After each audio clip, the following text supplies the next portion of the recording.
Well, one of the last major stories of 2011 was Canada's withdrawal from Kyoto Accord targets for greenhouse gas emissions. The country's reputation consequently has suffered, but some Canadians are not letting that stop them from trying to change the world for the better. Stephan Ouaknine is a 37-year-old Montreal entrepreneur who started his first company back in 1994. He's now in the midst of launching a $1 billion private equity fund seeking to help boost the use of green energy right around the world. And Stephan joins us right now, taking time from what I'm sure is a very busy schedule these days. So, clean energy, obviously something we could all get behind, but what are some of the barriers out there for those green startups trying to get something going around the world? Well, renewable energy is the single greatest economic opportunity of the next couple of decades for sure. While, as you say, it's very easy to get behind conceptually, there are some serious challenges for companies. They include the financing. So right now the venture capital community is retreating away from clean tech or renewable energy, certainly the heavier utilities grade stuff, because it's considered very capital intensive and so scary. The regulatory environment, the fact that we have a difficult economy doesn't help things, because many of the projects in renewable energy rely on government subsidies, and those subsidies are simply going away. So wherever you look, there are challenges. So what is your vision then? And it's a pretty complex vision, if you could explain it to us. I'll try to simplify what is absolutely a complex vision.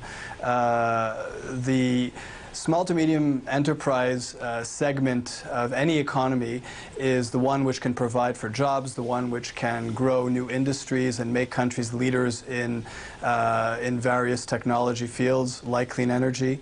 But you simply cannot grow these companies the way that they're being grown today and expect them to succeed. Companies are getting financing when they do get financing, and then going into a never-ending loop of round after round of financing.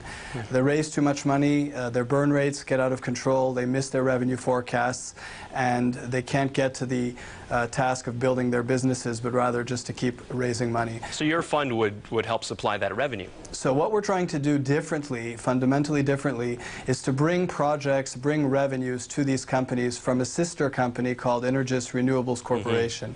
So we're building a multi-country clean energy utility company. So it's location adapted, sometimes more solar, sometimes wind, sometimes biofuels or other sources of energy. But what's important is the fact that we bring actual projects, deployments, references, and strategic partners to the portfolio companies in the fund. So there's about $700 million already invested in your fund, 40 projects ongoing out there worldwide. Tell us about one of the more interesting ones. Well, it's actually $700 million in soft commitments. We're looking at a first close in early 2012, just to clarify.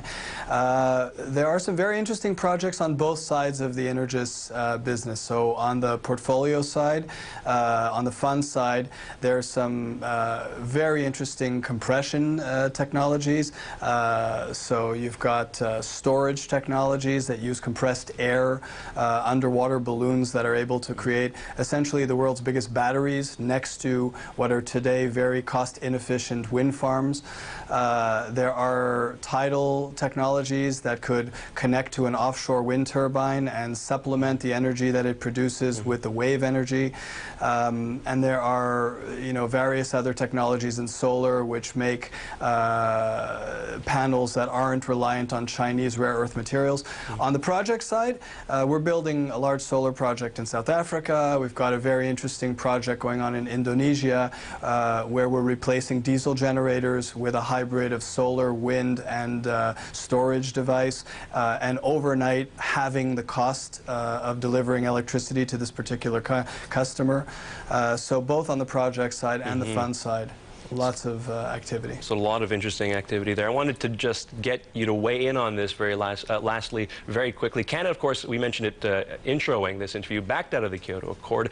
A lot of negative blowback, but is it even realistic to expect that governments can take the lead when it comes to green energy, considering the political barriers and the bureaucratic barriers? Does it reside solely within private initiatives?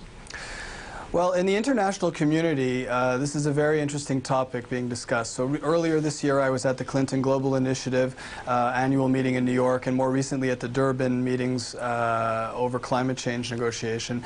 And the topic of, is it the private sector that needs to take the lead, or is it the governments that need to take the lead, came up very often. And it's neither one nor the other. In reality, they need to work together. Public-private partnerships is the only way to push renewable energy forward. It's the only way to solve climate change, and it's the only way to build this as a strong and viable industry for Canada to lead in.